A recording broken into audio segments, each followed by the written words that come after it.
A blessed day mga ka-faith. Christmas season is full of lights, gifts, and celebrations. Pero minsan, kahit Pasko, kulang pa rin ang peace. The angel said it clearly, Jesus brings peace on earth. Sabi sa Luke chapter 2 verse 14, Glory to God in the highest, and on earth peace, goodwill toward men. And let us use the acronym PEACE para mas easy nating maintindihan.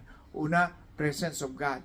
Peace starts with Him. Noong unang Christmas, God came near through Jesus. Hindi siya malayo. He is with us. And next ends fear. The angel said, do not be afraid. Sa Pasko, Jesus reminds us, hindi ka dapat matakot. God is always with you. And next anchors the heart. Life can be busy and uncertain, like Mary and Joseph. Pero si Jesus ang anchor ng heart natin. He calms our storms, then changes atmospheres. When Jesus came into the world, everything changed.